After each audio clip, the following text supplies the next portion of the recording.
Welcome back, everybody. We're on our final session. I can't believe the day has gone so quickly.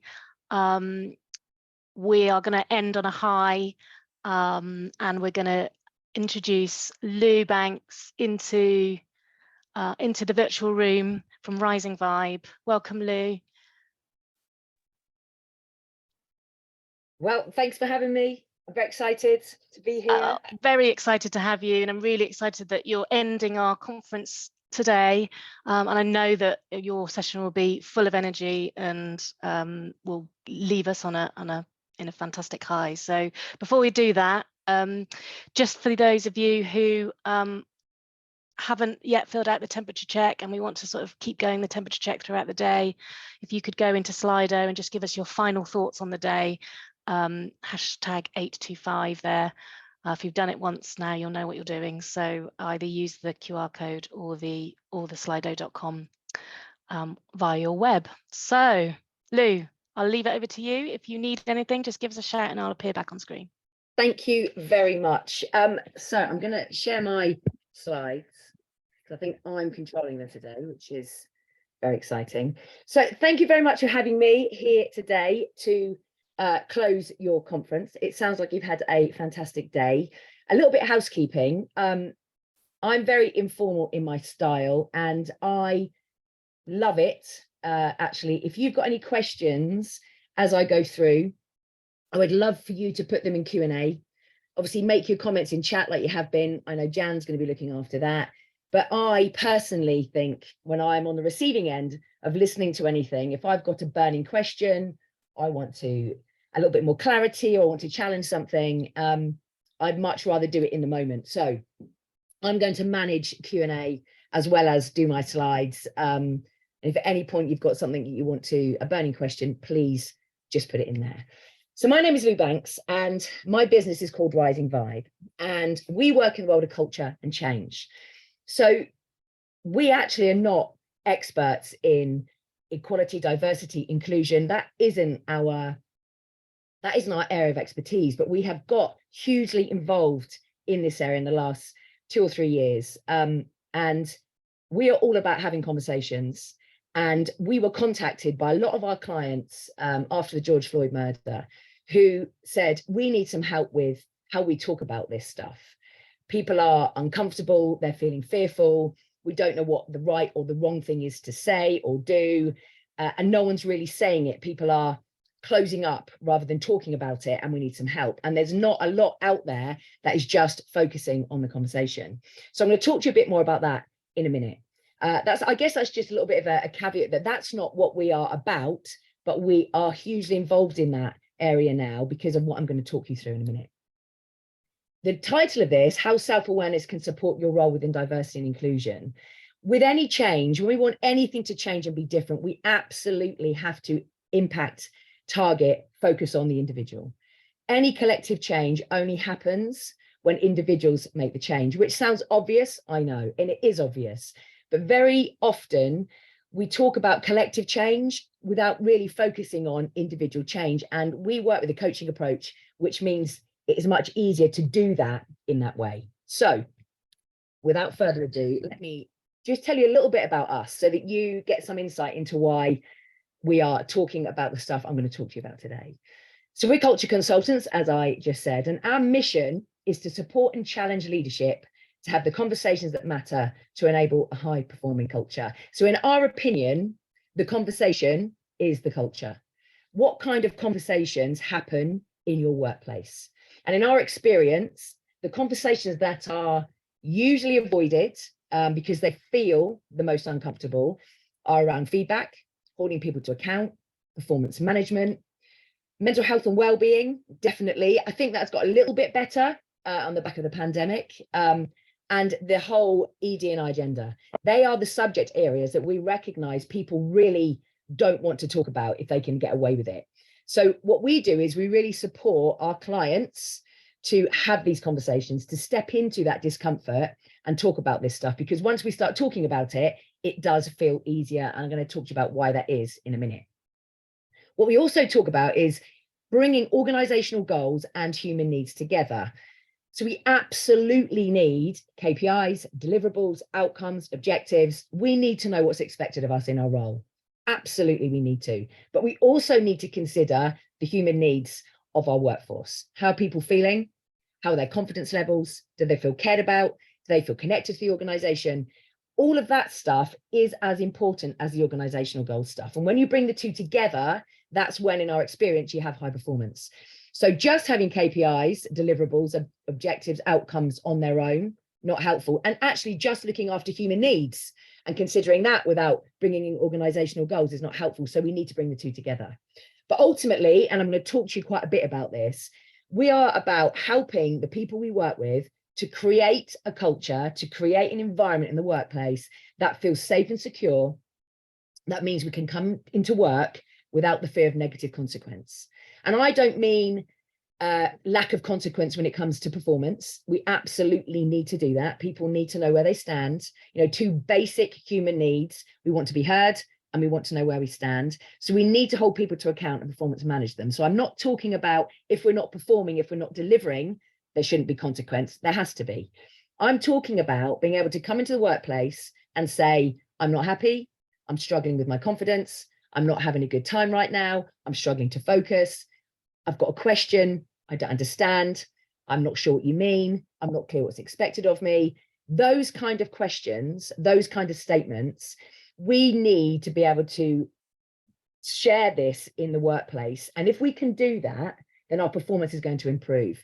So that is what ultimately we're about, which is why on the back of the George Floyd murder, the clients that we've worked with for a very long time said, we want you to bring some of this safety and security into the workplace with us because we are really struggling with that. And so my own personal story with this is that, you know, I'm a white middle-aged woman. I don't like the middle-aged bit, but it is true. I can't get away from it. Who pretty much, and that's why the business is the business, Rising Vibe is what it is, will pretty much step into any conversation. I'm not always comfortable with it, 100% not the case. I'm going to talk to you a bit about that in a minute, but I will have the conversation.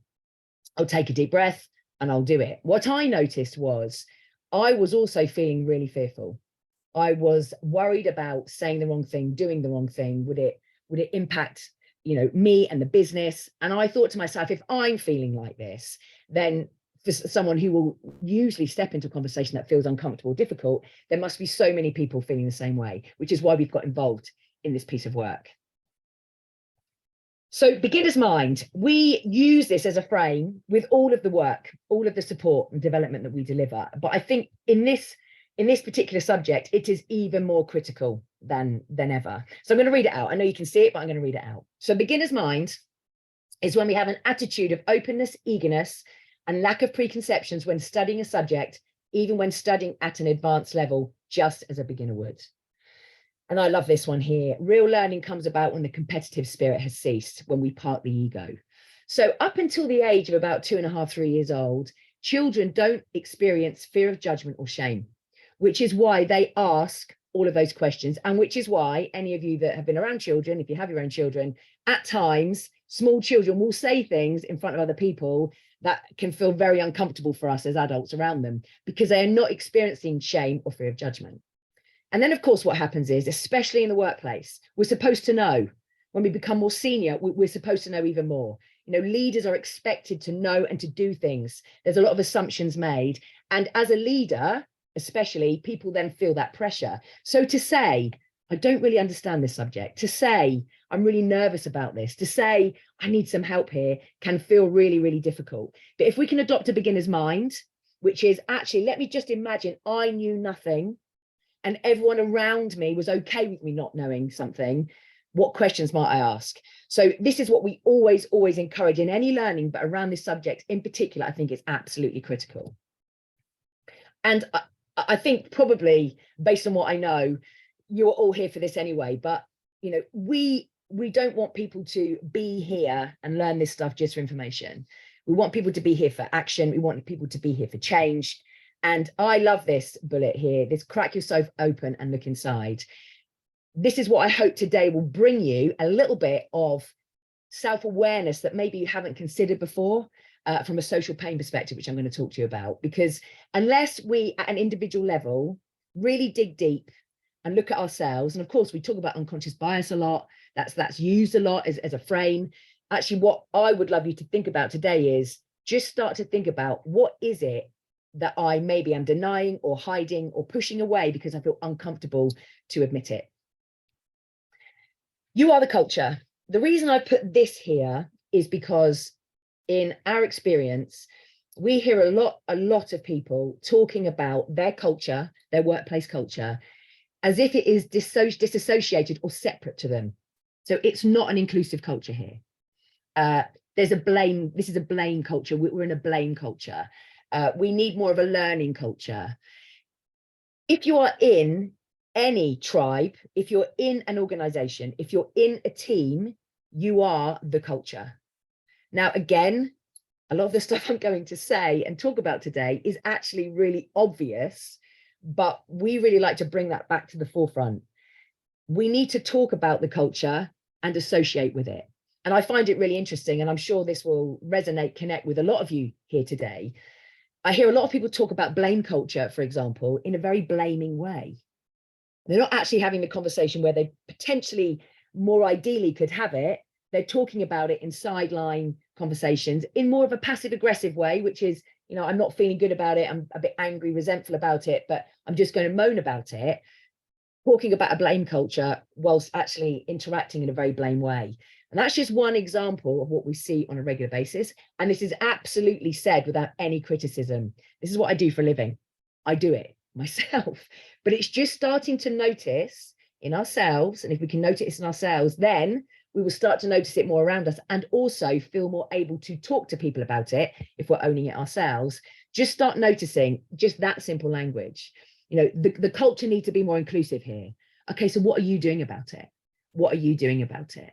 And I know a lot of people feel like they're not empowered, or that their impact isn't really going to make a difference, but we all need to be the change in the world that we want to see. Obviously, that great Gandhi quote. And I just wanted to put that as a starting point because it's really, really important, especially with this subject. So inclusive culture, we talk about inclusion, we talk about belonging. Just to share this, and I'm sure that you're aware of this, that all of you that have been here today, but inclusion is a behavior. So I can be included. I can be included in a meeting. I attend the meeting and I don't know anything about the project or the subject or the people that are being discussed or anything on the agenda, and I won't feel like I belong in that meeting. Very simple metaphor example, but I think it's really important to think about it. We can include, but does that mean people belong? When we feel like we belong, we have an emotional connection. We feel it. Being included is very different to feeling like we belong. And again, this isn't big news and very new stuff, but I think if we can start really reflecting on, you know, I feel like I belong here, but does this person, that person, I wonder if they feel that emotional connection.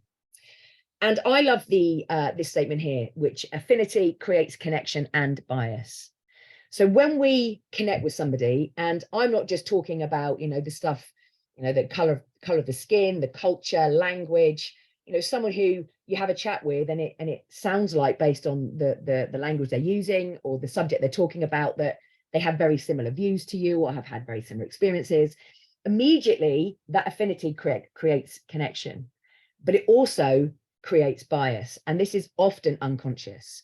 So if someone doesn't look like us, doesn't sound like us, doesn't speak in the same way as us, doesn't have the same views as us, it can, out of awareness, immediately disconnect us and drive bias. Whereas if we could be more aware of this and get more curious, just noticing that, and this is the work I've been doing myself in the last couple of years, noticing when this happens, when I don't have a natural affinity and I notice myself getting into judgment.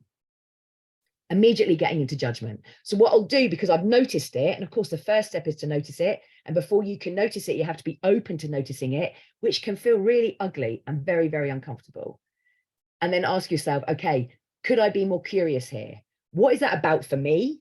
Why am I doing this? Why am I judging? And actually, how can I get more curious about them? So I'm going to talk to you about psychological safety, and then I'm going to do a couple of polls. I'm glad I remembered, because often I have polls ready and then I forget to do them so we can get a little bit of data from you guys. So psychological safety is a condition in which you have these 4 areas. So inclusion safety, and I'm going to touch on these very briefly. I mean, you can spend a lot of time talking about this stuff. Inclusion safety is what I've just talked about. If you were to put a question with each of these levels, the one here would be, do I feel like I belong here? Do I feel like I have an emotional connection here with the people, with the organization, with its purpose, with its vision, with the patients, with the customers, depending on the organization? Do I feel like I belong here? Level 1, base level. Level 2, learner safety. Do I feel like I can learn and grow and develop here?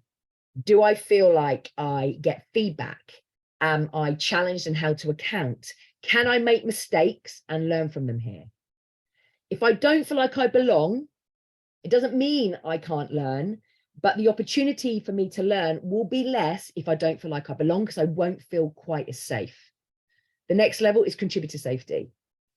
Do I feel like I add value here? Do I feel like I make a difference here? Do I feel like my competence need, we all have a basic fundamental need for competence, which is, I want to be known for being good at something. Do I feel like I can bring that here? Does it feel valued? Does it even feel heard? That's level 3. And again, it doesn't mean you might not experience that if you haven't got the other 2. But if you don't feel like you belong, chances are you're not going to feel that, even if it's there, actually. And challenger safety is number 4. Do I feel like I can challenge the status quo here or not? Do I feel like I can say, I don't agree? Do I feel like I can say, I think I've got a better idea?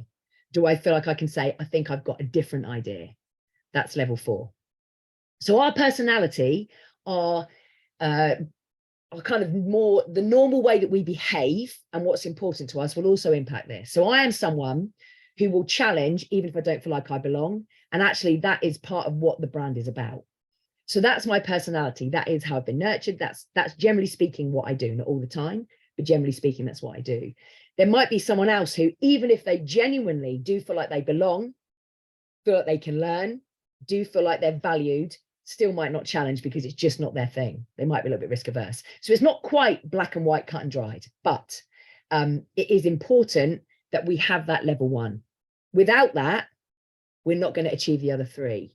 So if we can actually go into the workplace, and my statement that I had on my second slide is here again, feeling safe and secure enough to be myself without fear of consequence, without fear of being embarrassed, marginalized, or punished, my performance, the way I show up, my levels of creativity and ideas and innovation and my potential is going to be maximized.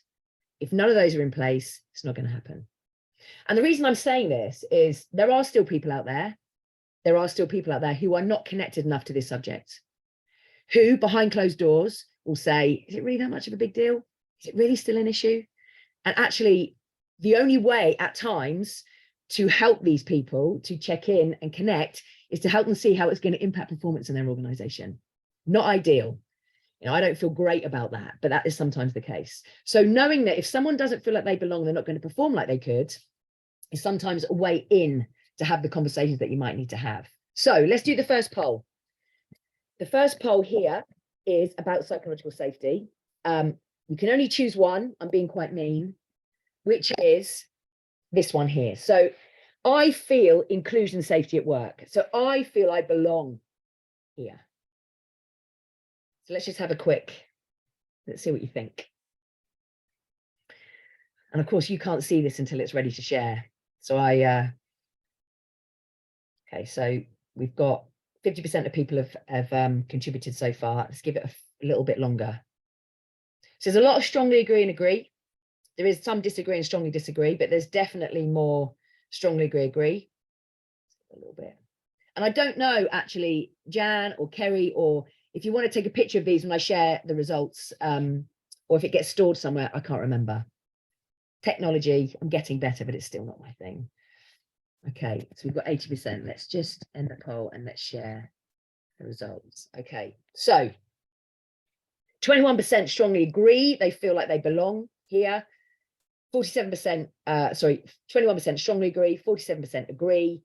We've got 26% not sure, which the not sure, usually it's neither agree, disagree. I prefer not sure, which is why I use that. The not sure and disagree and strongly disagree. You know, we've got 34%, is that right? 32%. That's a significant amount still. Should absolutely not take away from the fact that there is a lot of people here that absolutely feel like they belong, which is amazing. But there are people who are not sure that they do or really don't feel like they do. So let's do the next one. So I'm going to stop sharing that. And I'm going to do the next one here. Okay. So this is just more of a general one, which encapsulates psychological safety overall, rather than just the inclusion safety piece, which is this one here. I feel safe and secure enough to be myself at work without fear of negative consequence. So this is the stuff I was talking about earlier. So I can say, I don't get it. I'm not sure what's expected of me. I'm struggling. I don't understand. I'm not sure what you mean. What do you expect from me? Feeling able to, I guess, disagree, to be able to be open and vulnerable and self-disclose without fear that it might tarnish your reputation. I mean, I hear that a lot. You know, people will think I can't cope, I'm not any good at my job, that I'm not competent, that I'm a failure if I say I'm struggling or I don't understand. As I said at the beginning, especially as you become, you know, more senior, it feels more challenging to actually admit we don't know. Okay, one more second. Okay, so let's have a look at this one. So we've got here, again, I'm really panicking here with my maths. We've got 61% right at the top. And again, we've got 38% that are not sure, disagree, or strongly disagree. So that, again, is absolutely not about ignoring the great strongly agrees and disagrees, but strongly agree and agree. But it's really also about noticing that there's also lower scores here. I think sometimes we don't celebrate the higher scores enough. And sometimes we might celebrate the higher scores and focus more on those to help us feel a little bit more comfortable about the lower scores. So again, just very interesting. So I'm going to hope you're taking a picture of that if you want it. So let me now move on. Okay, this Q&A, let's have a look. Can I have the slides, please? Absolutely. Everyone here can have the slides. Absolutely. Please, whoever is looking after slides, send them out. Okay, let's go on to my next slide here. So I'm now going to talk to you about social pain, and this hugely, you know, fits into cultural belonging, inclusion culture. I love being alone, but I hate being left out. Now, this is very true of me. So I'm not hugely extrovert, believe it or not. People think I am because I'm quite out there. I'm quite loud. I'm not hugely extrovert because I love being alone. I love it when my husband might go out for the evening. My daughter's on a sleepover and my son's now back at university, and I can watch rubbish on telly with the dogs, with a glass of wine, don't have to cook anything for tea. I love being alone, but I absolutely hate being left out. Left out when it's with a group of people that I really care about. I have to say that doesn't happen very often to me now as an adult, but I know as a child at school, I was very badly bullied for being very sporty and very skinny and having really terrible braces. And I was left out a lot. And I remember that. And I think this is true for a lot of people. Some people, the very extreme extroverts of you out there, might not like being alone. I've got a couple of friends who really don't like it. But generally speaking, I don't think there's anyone who would enjoy being left out when the people are significant to them. So I'm going to talk to you about social pain. And we talk about social pain throughout the work that we do at Rising Vibe. But with this subject, with inclusion, equality, diversity, it is so significant because it has really helped people who might not think it's that much of a big deal to connect to a margin of how it might feel like to not be feeling like you belong. So social pain is when we experience any form of disconnection from another person or group of people. So all of these words here on this slide will indicate when we have experienced social pain. The ultimate social pain is loss of someone we love. So someone that we love passes away, the ultimate social pain. You know, people say elderly couples who have been together for years, one passes away and then the other one passes away not long afterwards. Now, I think the Queen and Prince Philip, I think the Queen looked more frail and more sad after Prince Philip died. We've all heard of those stories, so you can die of a broken heart. But feeling rejected, feeling excluded, feeling isolated, undervalued, misunderstood, having any kind of conflict with another person, even light touch conflict, you know, disagreeing about something. I'm not talking about full on conflict, but even the slightest amount of conflict will trigger social pain. Feeling judged, huge. Feeling judged is huge when it comes to social pain. Lacking influence and not feeling heard all trigger the anterior cingulate cortex in the brain, which is the exact same part of the brain that is triggered when we are in physical pain. This is factual stuff. And the really powerful thing about this is that we don't need to feel disconnected, rejected, or excluded by someone that we really care about. We will feel social pain, whoever it is. And if someone is significant, and when I say significant, I could be talking about a key stakeholder, your line manager, a peer who is significant to your results, to your career, to your achievements. You might not even like them. This isn't about liking. You might not like them, but they have a significant impact on your life. The more significant, the more the pain. The more significant, the more the pain. Every single person experiences this.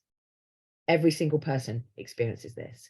And there's one very simple experiment that was done to prove the point. I mean, there's been lots, but one that's a very simple one was a game called Cyberball, an experiment called Cyberball, where a group of people who had never met, had never seen each other, had never conversed, never interacted, were put together in a game of catch online. They were connected up remotely and their brain activity was measured. So if I was in this game, I knew I was in the game, the experiment with another group of people, with a group of people, and I'd never seen them, but I knew it wasn't just me. So I knew I was part of a team or a tribe at that point. And one by one, the experiment disconnected someone from the game. The person who was disconnected from the game didn't realize they were being disconnected. All they noticed was the ball was no longer being thrown to them. The anterior cingulate cortex lit up. So not even knowing somebody, not ever speaking to them, seeing them before, but knowing you were meant to be part of something and then someone ignoring you triggered that part of the brain. This is how significant it is. The other piece to share, which is really critical, is that we are also constantly evaluating social threat. So that means we will look for evidence of social pain occurring, even if it hasn't occurred. So if I'm in a minority group and I'm used to people not making eye contact with me, I will be anticipating someone not making eye contact with me. And even if they do, just me anticipating it lights up that part of the brain. So my past experiences, my life experiences will absolutely impact how much social threat I am looking for. This is so significant, and so is the rest of this on this slide. When we are experiencing social pain, cortisol is released, the stress hormone is released in exactly the same way it is when we're in physical pain. Excuse me. The ongoing release of cortisol is not good for us. So if we are experiencing ongoing social pain, this stuff will happen. It can increase anxiety. And if you're someone who has never had anxiety before, I've spoken to people who, on the back of a situation in the workplace, especially when maybe they've been accused of bullying or there's been a grievance raised, start having anxiety. It can trigger depression if you are prone to that. It is absolutely exhausting. Any of you out there who have even had a mild headache all day, it's tiring, right? It's tiring. You feel tired at the end of the day or the afternoon, and you're not doing your best stuff because you just don't feel great. Exactly the same thing is true for social pain. It also impacts our ability to heal physically. And if you are someone who has more of a fighter tendency, so I definitely have that. When I feel vulnerable, fight, flight, freeze, I will fight.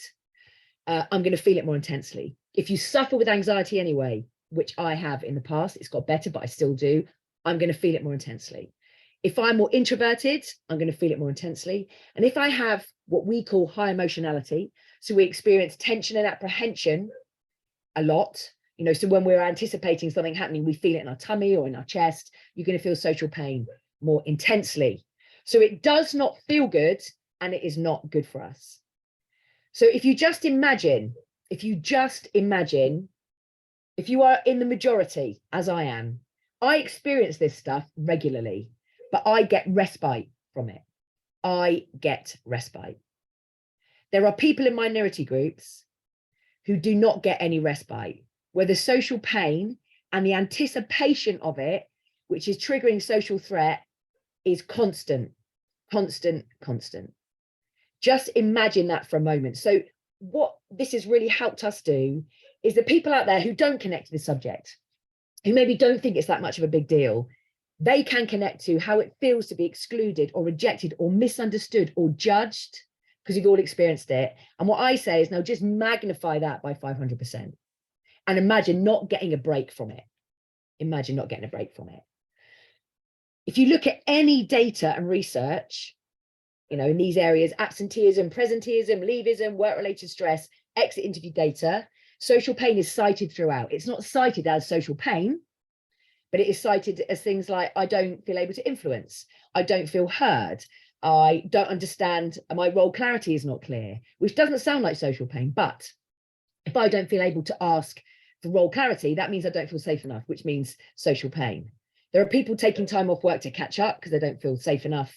There are people at work, presenteeism at work, online, who are there in body, but not in mind. Social pain is everywhere. And the impact on culture is absolutely significant. If we are experiencing social pain, we do not feel included. We do not feel connected. We do not feel like we belong. So in 2021, 14% of the UK population was from an ethnic minority background. And I am in the majority. I'm in the 86% majority, and I experience social pain consistently. So imagine what it must be like for everybody else. This is so significant. And some of you listening to this will go, yeah, I get it. It's a no-brainer for me. But a lot of people out there who don't. So social pain has really been a great piece of neuroscientific evidence to help people tap into this a little bit more. So I'm going to do a quick social pain poll. Let's do it. So you can do multiple choice here. I'm being kind. I'm being very generous. Which areas of social pain have you experienced at work? Let's have a look at this. Which areas have you experienced at work? We all have. Every single one of us experiences this. It is impossible to not. It's a brain thing. And the social threat, you know, sometimes we're told before we even join a team or join an organization, we're told, you know, oh, they're not very friendly here, or you won't get any one-to-ones, or so guess what? We'll be anticipating it. They're not very inclusive here. They're not very diverse here. So you'll be looking for all of that. Okay, let's give it a couple more seconds. Okay. So let's have a look here. Right, let's end the poll and share. Here you go. Here's the results. So we've got isolated 55%, and you know, during COVID, the pandemic, absolutely that would have gone through the roof. And some people still feel that way from working from home. Excluded 65%, rejected 44%, undervalued 77%. Undervalued comes up as the highest scoring one every single time. And that feeds massively into contributor safety for psychological safety. Misunderstood 71%, unable to influence 48%, judged 64%, and conflict with another 56%. So 77% of you completed this, and that's the stats. I guess it's, you know, what we can just take from this is exactly what I've said. We all experience it, but those of us in the majority, if we're in an environment that is, you know, pretty much stable, we will still experience it all the time. So this is the bit for me that really landed. I just thought to myself, how must it be to be expecting to not be connected on a regular basis if you don't look or sound like everybody else? Okay. Stop sharing that. Let's go to the next slide. So social support is the antidote for social pain. And social support is allyship. And I know, and this is me talking from my experience, because I am still learning about this. I remember hearing that word a lot and not quite connecting to it. When I think about it in context of social pain, I'm like, I totally get it. It's about standing alongside somebody. It's about being with someone. It's not about rescuing someone. It's about letting someone know that you're with them. I have not had the lived experiences that many people have had, but what I can do is tap into the time I felt excluded, rejected, undervalued, judged. I can tap into that, and I can therefore be alongside someone who might be different, who might have had very different experiences, but still connect. I don't have to rescue. I don't have to try and fix it. I can just be alongside them.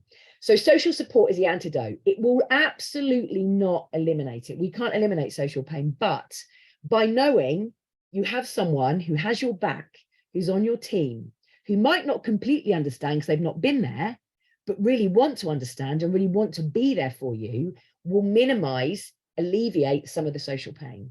So I love this slide in terms of its connection to allyship. And I know when I've talked about this, a lot of people have said, okay, I get what it is now. Because a lot of people were not interpreting it in that way. Me being one of them, by the way, absolutely, I was in that place.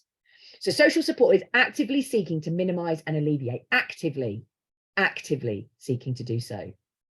Doing something, taking action, letting someone know you're there, letting someone know you want to understand, letting someone know you are sorry that they are experiencing what they're experiencing. So I've got another poll. Let's see what it is. This is about social support. Okay. So thinking about social support, allyship in this context, the antidote to social pain, think about this. Social support and allyship is evident in my workplace. It is evident in my workplace. Being alongside someone.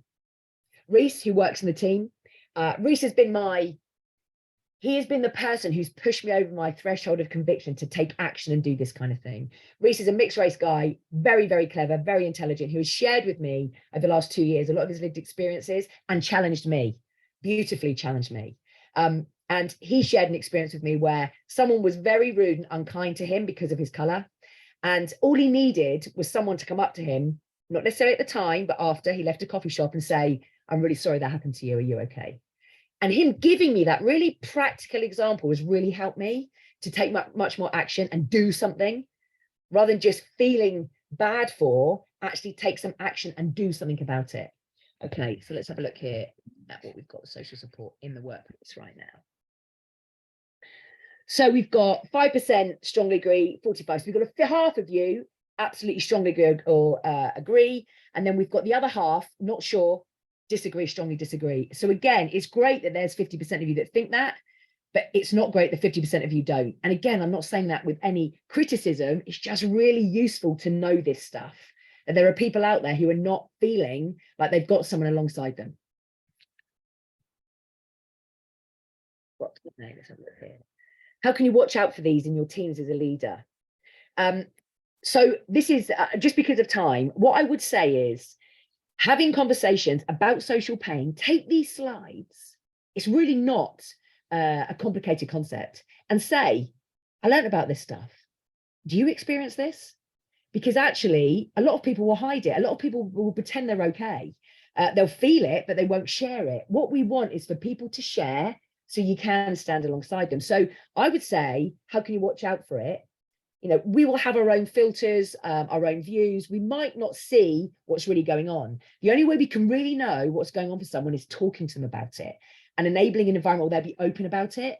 So I would say, talk to them about social pain and ask them when they experience it and what might help them experience it less. You are ill, but you have no choice to show up because someone will mess up your work completely and your salary is stopped. Okay, so someone's saying, oh, that's a presenteeism. I totally get that. A lot of people feel that way. And don't feel able to talk about it. It's awful. There are toxic workplaces. There are, unfortunately, there's a lot of them. But I think a lot of people are really trying to work hard to sort this out now. This really quickly, just because of time, because I know I'm not far off my 4 o'clock stop. This model is a really simple model that we use at Rising Vibe to help people think about self-awareness and the impact that has on inclusion. So if I am someone who is working on my self-awareness. Now, I would say, based on the work that I do, I'm pretty self-aware. This last 2 years, thinking about this in context of this subject has raised my self-awareness massively. So I want to become more aware of my inner world. And that is my thoughts, my feelings, my beliefs, my narrative. How do I feel? Why do I feel? I talked to you earlier about noticing that I was, not feeling like I had affinity and starting to judge, noticing that, asking myself what that's about and getting more curious. If I'm able to do that, I'm going to own my behavior. I'm going to want to know what the impact is, and I'm going to want to change it. And I'm going to own my contribution. I'm going to say, yeah, you know what? And this is what I said. I am not being anti-racist, for example. I am not racist, but I'm not being anti. I need to take some action. Saying that out loud was not comfortable for me. But I was open to the challenge and I wanted to dig deep and crack myself open individually. Without that level of self-awareness, I'm not going to be open to learning and growing.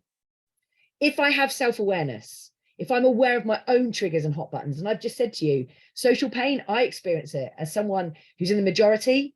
I'm now going, awareness of others. How must that be to be in a minority group and feeling this?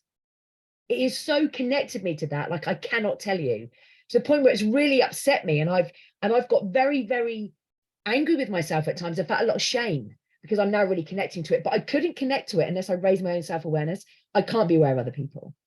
If I'm aware, I'm more able to self-manage. That doesn't mean suppress. It means manage. So I feel uncomfortable. Rather than denying and suppressing and pretending I don't, I say, wow, I feel really uncomfortable right now. But I say it in a way that's helpful and healthy. That's self-management. But I can't do that unless I'm aware. Suppression is pretending and denying and squishing it down. That's not what we're talking about here.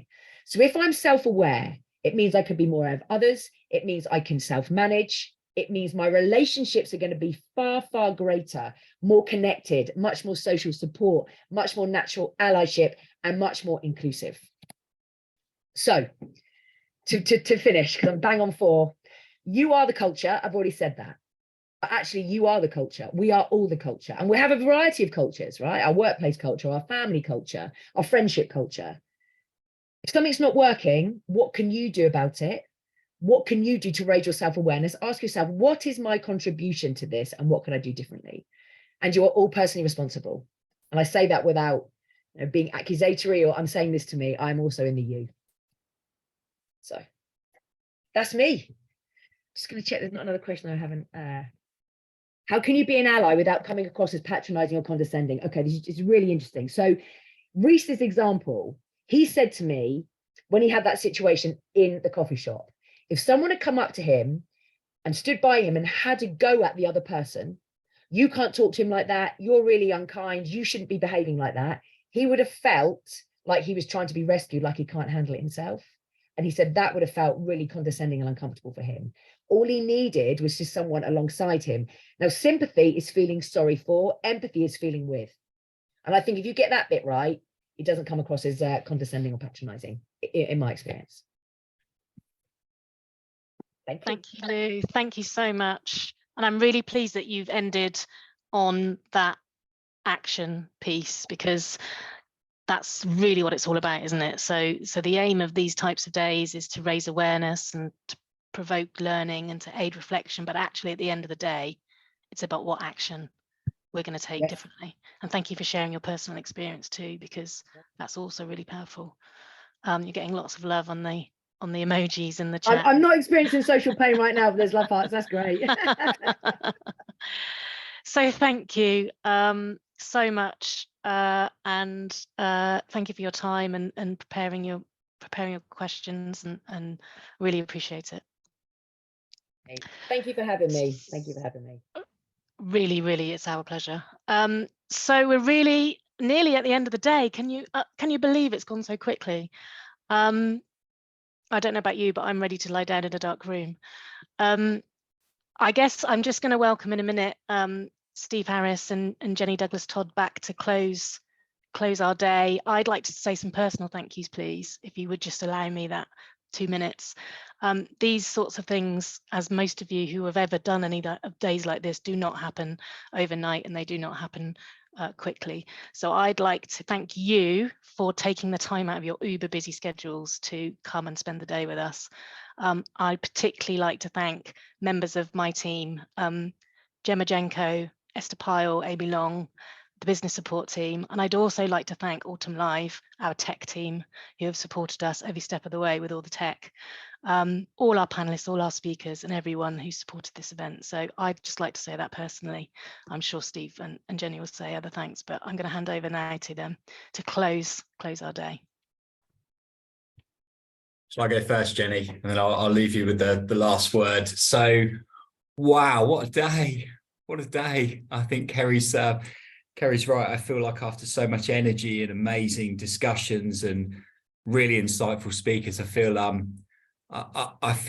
tired, but I feel tired in a really good way, because it has been a really, really energizing and really great discussion. So thank you everyone for your participation today. Thank you so much to our wonderful speakers. Our speakers have been amazing and have really inspired, I think, some great conversations and left us with some wonderful takeaway messages. I want to say a big thank you to Kerry. I mean, Kerry's and her team, but particularly Kerry. Kerry's played a massive role in getting this to where it needs to get to today, and has been a great host as well. I do like the kind of like the claps and the hearts that come up. We live in a world of instant gratification, don't we? And it's quite nice to see hearts and claps coming up the side of the screen as you're speaking. But yeah, it's been amazing. Look, from my perspective, I hold the great privilege in this organisation of being the Chief People Officer, you know, being the exec lead for the people strategy. And this has all been today about how we create a culture of where people can belong in this organisation. How do we create a culture where everyone belongs? And I absolutely loved Lou's final point of the day, which is, you know, we've all absolutely got a role in this. We are all personally responsible in driving belonging. We have amazing engaged people on this call, and we talked earlier about how do we kind of create this wave through the organization. How do we energize those people that are currently kind of inactive bystanders, and how do we move them forward? Well, I think we are the people that do that. I think we are the people that all care about this agenda, and I think we've got a major role in that. So I suppose that's the challenge as we move forward. Everyone in the job that they're doing, how do we create a culture for everyone so they feel that they belong? So thank you again from everyone. It's been a real pleasure today to engage within this, and I'll hand over to Jenny, our chair, for the final words. So Jenny, over to you. Thanks very much, Steve. And firstly, thank you to you and all of the team for today. It was lovely to see pop up in the chat that this has been the best day. I'm sorry that I couldn't have been here for the whole thing, but I've certainly enjoyed and been inspired by the parts that I've been here for. So thank you also to all of the speakers and all the organisers, including Marie and her team, for sorting out all the techno today. I just wanted to end with a couple of things. So firstly, just the one of the last bits there from Lee around social pain, really interesting, and I haven't seen the kind of belonging context described in that way before. We know lots about psychological harm, etc., but it's really interesting to see that broader perspective of social pain being ascribed to the belonging agenda. The second thing was in relation to culture. That was one of the things that came up, and just to remind just to remind everyone that people make culture. Culture does not make people. So we all have a role to play in the culture that we exist in. We all have a role to play in creating that culture. Of course, the overarching culture of the organisation is set by senior leadership, but all of us have a part to play in that. So please don't go into a team or describe the culture where you are as something that's been done to you, because you have a way to influence that. And one of the biggest things that I wanted to leave us all with was the ask that I put at the end of the session that I did earlier this afternoon, which was around connecting with people that you don't normally connect with, whether that's within your own team or across your division or across the organisation. Please, in the next week, find a person, at least one person. If you can do more than that, even better, that you can connect with, that you've never connected with before.